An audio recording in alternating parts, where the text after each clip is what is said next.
We are moving into the MediTwin Showcase. This session is a perfect example of translation, bringing research directly into clinical workflow. And I am delighted to invite the three speakers of today. We have Professor Damien Bonnet. He is Professor of Pediatrics and Cardiology and Head of the Pediatric and Congenital Cardiology Department at the University of Paris-Cité, Hôpital Necker, PHP. Professor Bonnet is an extraordinary leader in his field, directing 3 national reference centers for rare disease, including one for complex congenital heart disease, the Center of Pediatric Pulmonary Hypertension, and the Center of Inherited Cardiomyopathies. His vast clinical and research expertise in perinatal management, heart failure, and genetics provides the critical foundation for this project. He is joined by Cécile, Bonnard, and Hernan Morales. They are both senior managers for 3DS Corporate Research Cardiology Twins. They are the leaders responsible for the development of our V+R twins and crucially for their successful integration into clinical workflow.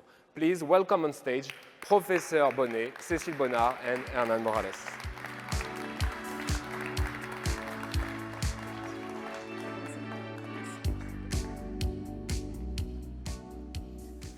So, hello everyone.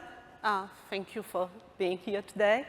So, I'll be talking a little bit about MediTwin, not that much because I want to let the floor on the use cases more than the global framework. But MediTwin started with a contradiction, or at least what we are seeing today, which is each practitioner is on its own swimming lane, trying to make their patient better, while for an individual to be able to go back from a disease state to an healthy state, we have a full ecosystem of person, partners, drugs, etc., to be able to help this patient go back to their healthy state. So what do we want to do here? So Claire introduced it to you this morning as well. For MediTwin, we want to be able to build a virtual twin of human for medical practice in 3 specific areas: cardiology, oncology, and neurology. This is based on a collaborative platform so that all practitioners can work together to help their patient get better. I'll take just a few seconds to look at all the use cases that we have in MediTwin. I will be not talking about all of them, but we will be focusing on 2 of them. The first one is about the post-infarctus sudden death prevention. And for this, I have an invisible guest that will be talking to you about what MediTwin means for this partner's LIRYC. Just as a few introduction, for these specific use cases, we have several partners: INART, LIRYC, Dassault Systèmes, and INRIA. And I'll just let Aurélien speak. Hello everyone, this is Aurélien Bustin, and I'm recording this video from Bordeaux, France, from the IHU LIRYC. And I'm leading the diagnostic imaging team here at LIRYC, and I'm part of the clinical use case sudden cardiac death. Sudden cardiac death, SCD, is the first cause of death in France. It impacts more than 300,000 persons in Europe only. This is 10 times higher than traffic car accidents. This number is huge. And among the reasons behind sudden cardiac death, we have myocardial infarction. In this population, more than 50% of them will experience sudden cardiac death over the next 10 years. Myocardial infarction is due to one of these coronary arteries getting occluded over time. So we need to better find the patients with myocardial infarction who are at risk of sudden cardiac death in the future. We have a device in case of sudden cardiac death, the so-called ICD, this defibrillator. For your information, this device costs $15,000 and it's really effective. It will work in 98% of patients who experience sudden cardiac death. Unfortunately, the ICD identifies only 20 to 30% of cases. The other people will not experience sudden cardiac death while they have this device on them. We need to know and understand when to implant this device on a patient. This is based on one single parameter, the so-called fraction of ejection. If the fraction of ejection is below 35%, yes, we will implement this device on a specific patient. If the fraction of ejection is above the threshold, we don't really know what to do.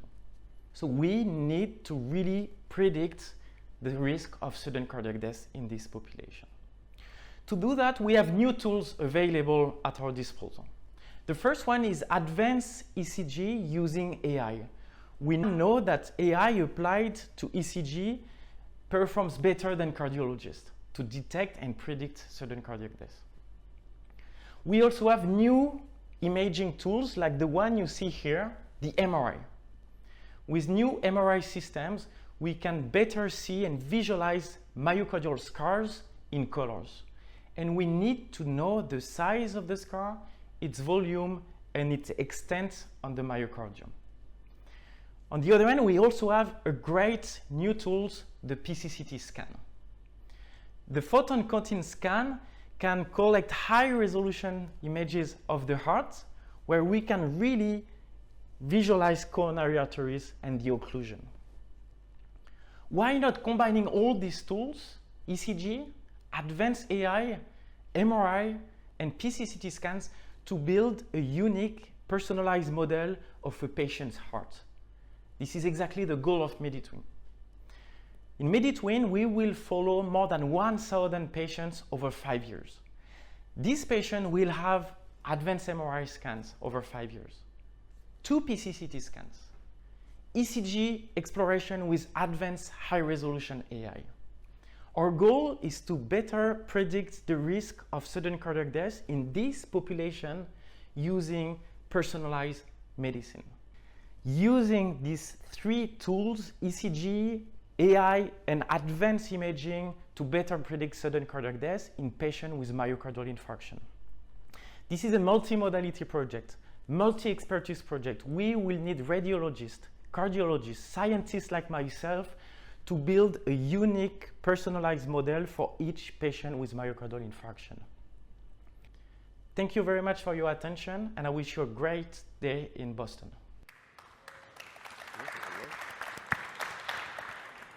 So this is what Aurélien wanted to share with us today about the use cases on post-infarction sudden death risk prevention.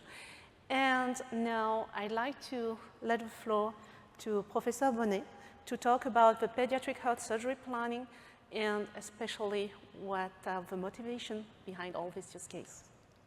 Thank you very much. I'm very happy to be here. It's for me a special experience because I will play the role of the naive in this session. And I would like to say that I'm old enough to have lived 3 periods in my career. The first one with my mentors, they were pioneers in the field of congenital heart disease treatment and management. The period in which my career developed is, I will call it heuristic. It's kind of synonymous of approximative decision making. And I think that today we are entering in a new era that is the holistic era, working with many people from different fields. And it's a new world I'm entering in at the end of my career. And the other thing that I would like to say is that science, and I discovered many aspects of science today, and as Albert Einstein said, is that the most surprising thing in our world or in nature or in life is that we attempt to understand it, and we manage to understand it, and I think that we will manage to understand it better with the virtual twins. The use case of the program MediTwin is the hypoplastic left heart syndrome, and my task today is to try to explain you what is this congenital heart defect and why is it important to develop a virtual twin for this specific cardiac defect. So what is it?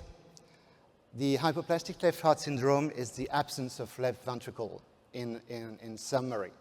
But we will see that there are some details that are very important. So the circulation of the blood is not possible after birth when the specific holes between the right and the left circulation closed after birth. It is today maybe the last frontier in our specialty and for the congenital cardiologists and cardiac surgeons. And it is not really frequent, but it is quite frequent in the field of complex congenital heart disease. And it is a challenging field today. The treatment, when we take these patients in charge after birth, is a sequential treatment. The first step is to restore, let's say, the fetal circulation by maintaining the holes between the left and the right circulation. And then there are two steps to derive the blue blood, not oxygenated blood, into the lungs. First, the upper part of the body, and second, the lower part of the body. And this circulation functions without any ventricle, so without any motors. There is a high risk of death, and the main clinical challenge is to better planify the different steps of the treatment and the different timing to optimize the quality of life of these patients. What causes this disease? There are many causes, many genetic factors contributing to that, but what is important here is flow. And this is a model of a mouse model in which the left atrium was closed, was embolized, and subsequently there was no inflow in the left ventricle and it did not develop. So this is the theory of no flow, no grow that is the cause of the hypoplastic left heart. In this complex cartoon, you can see on the left a normal fetal heart and on the right an hypoplastic left heart. I will not go into the number, but just remember that the circulation of the fetus is normally asymmetric, with more blood in the right ventricle than in the left ventricle. And this conditions the size and the growth of the structures downstream the ventricle, mainly the pulmonary artery, the aorta and its branches, as well as the arterial duct, that is the structure that communicates the aorta and the pulmonary artery during fetal life. This also conditions the size of the natural hole in the heart, and particularly the hole between the atria. What happens after birth if the child is not treated? The arterial duct closes as in any human person, and there is then no more systemic blood flow. The foramen ovale is too small to accommodate the increases in the pulmonary blood flow, and there is a pulmonary edema, and at the end, the child dies.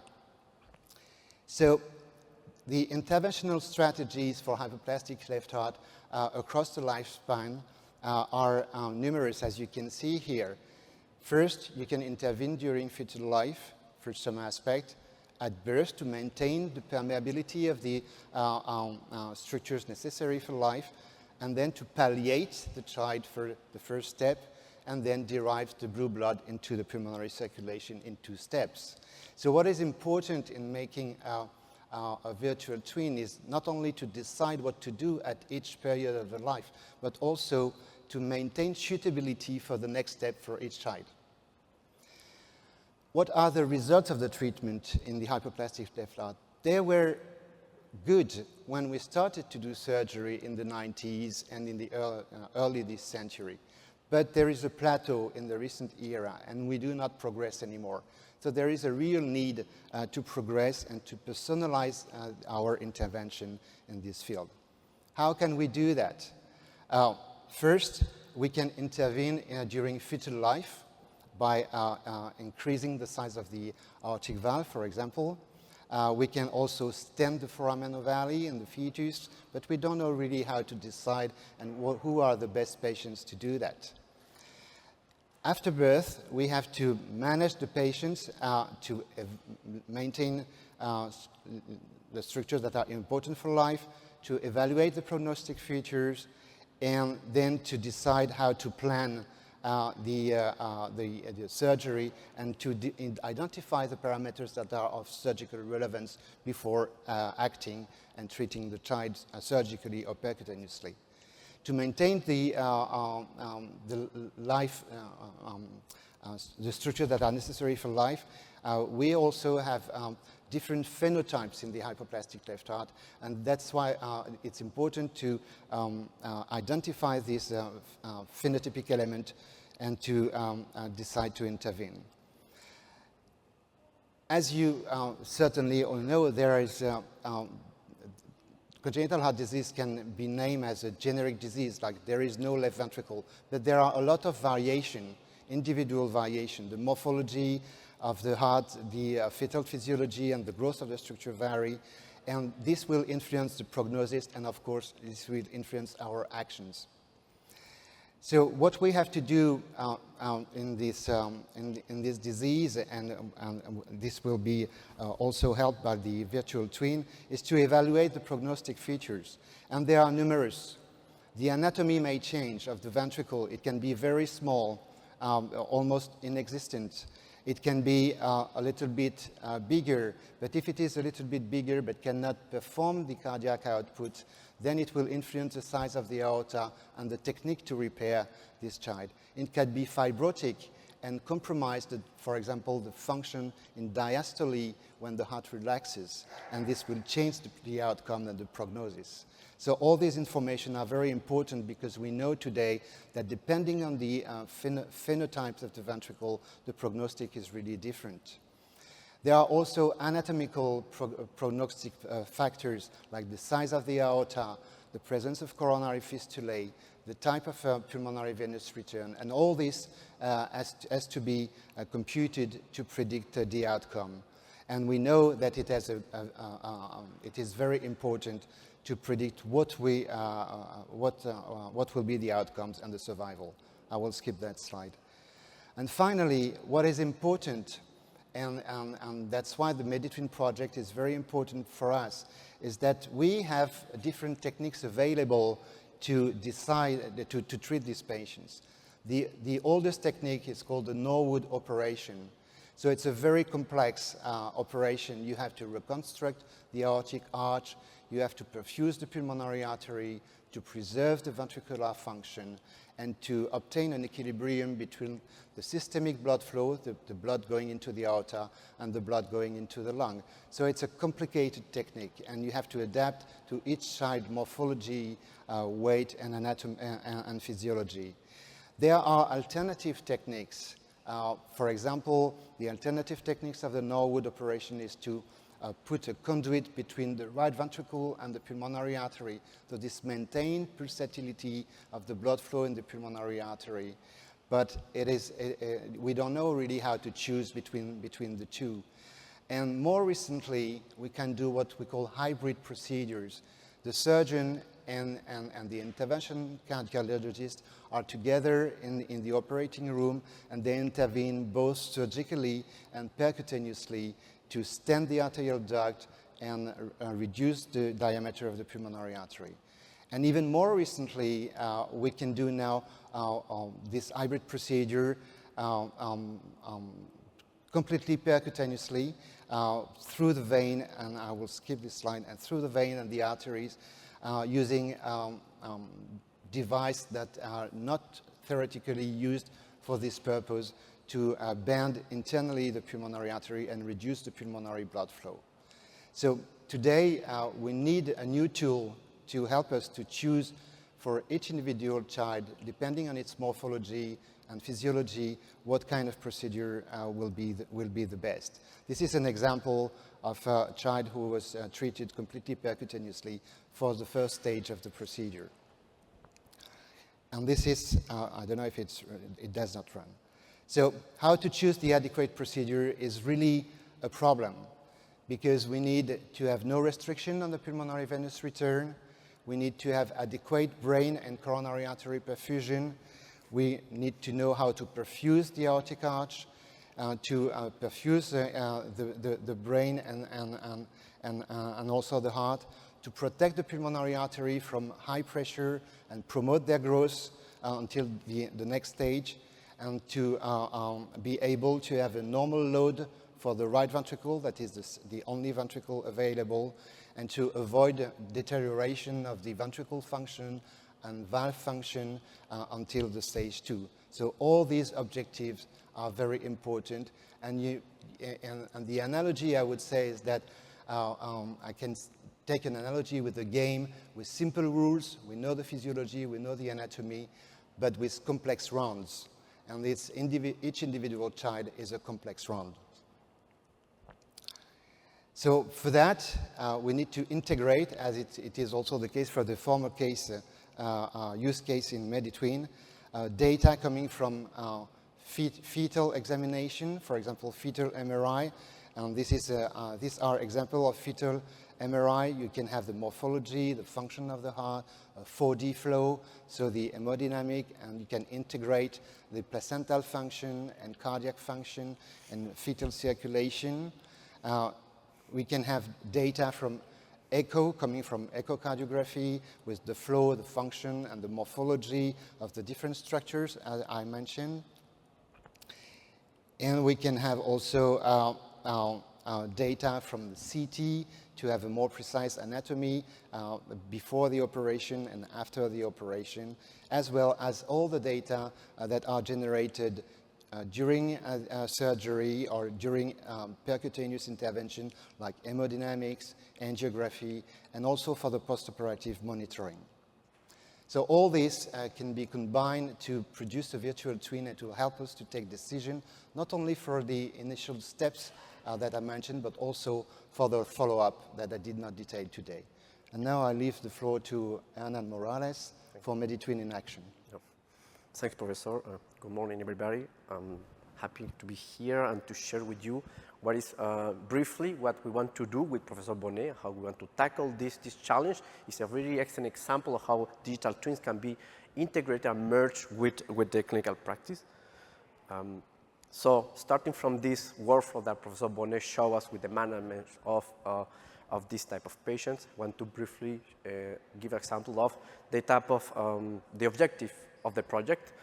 So we have on the left, we want to have a better understanding of the diagnostic at fetal and neonatal stage. In the middle, we have a better planning for to maximize the success of the intervention. So Professor Bonnet showed us at least 4 families of interventions. So each of the interventions has its own variant. So it's a perfect case, as I said, for the use of numerical modeling. And on the right, we have better understanding of the monitoring. So after the intervention, the patient goes to the intensive care and then home care, and we need to build a better solution that takes into account this information in real time and bring back this information to the physician in order to make the best decision to maximize or to have the adequate condition for the patient to the next stage. So I'm going to give you 2 examples of the first 2 objectives. This use case is based on 3 big partners. INRIA, from the academic side, we have two strong things from Comedia and Symbiotic. The Institute of Imaging, so University Hospital Institute, and Dassault Systèmes. So basically, as you all know, virtual twins is the core technology that we are developing. So we have this virtual companion that's going to follow this patient. They're going to gather the information from fetal to this constant monitoring at the end. And it's going to help key landmarks of the patient, so birth, surgery, and monitoring.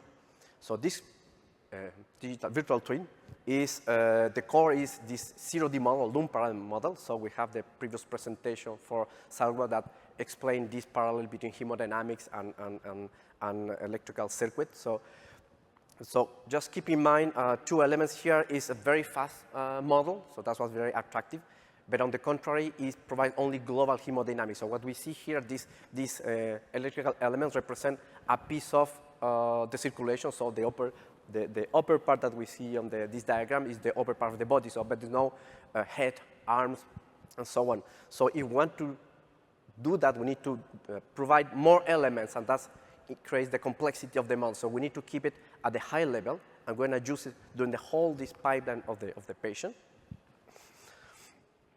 to explore, to scout these different families of solutions that the doctor requires. So it's very fast, as I said, but we weren't able to understand what happened for a particular patient.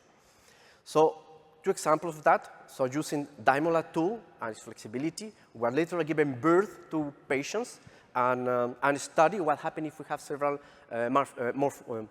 malformations before birth, and then we simulate the biological changes that lead to the birth of the patient, so changing the respiratory resistance, so the clamping on the umbilical cord, etc. And we can see which patient, for example, will develop a more complex condition, so that can help, for example, to the doctor to find a timing for reaction. The second example that we have here from INRIA is they are finding which is the best 0D representation of the heart in order to gather this information that will come from the patient that we call today this personal medicine. The other extreme, this is huge machinery that we call the 3D models. So they are based on the image, so it's very attractive it's very easy to map the information that we have from the patient into these models, but that requires more additional effort to treat these images and to build these models and to run them. So we need to be very careful and select which moment during this companion when we're going to apply this model. And we're going to, of course, help it to identify which is the best. Once we define the family of intervention that we want to study, we're going to deep dive with this model and then refine the operation. So here, second examples, on the bottom left, we have a complex 3D modeling of the hemodynamics of 4 chambers of the heart. On the upper right part, we have from these simulation models, we can get labels, so we know these ground truths, and through generative AI, we can generate synthetic ultrasound images that help us to build a generous data set to study this particular problem. And at the bottom, we see all the required image processing tools, for example, segmentation, tracking, and annotations.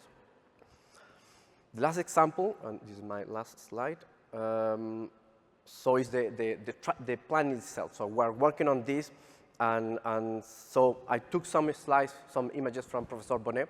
I started to build this diagram to show you where we're going. And naturally came kind of the evolution of the human into this practice. So we start at the beginning with just drawing what we saw.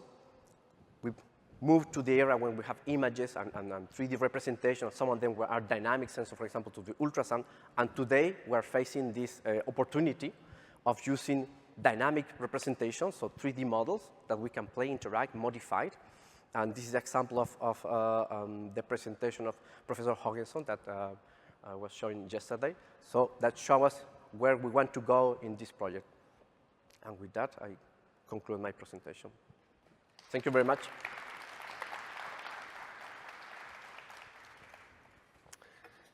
Thank you. Is there any questions from the audience? Maybe one question about the follow-up of the patient, the post-intervention, or within the hospital, after the hospital.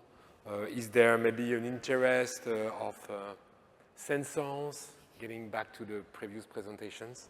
How do you see this?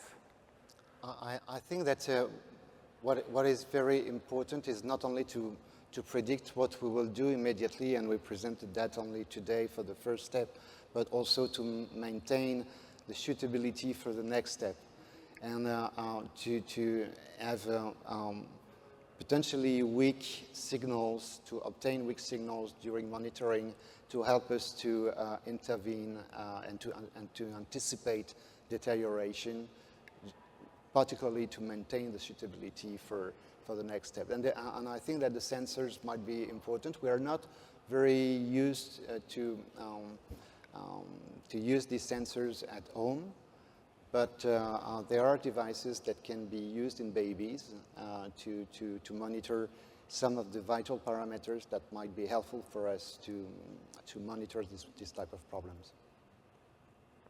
Thank you. Okay, so if no more question, I think we will move. Thank you. Okay, thank you very much.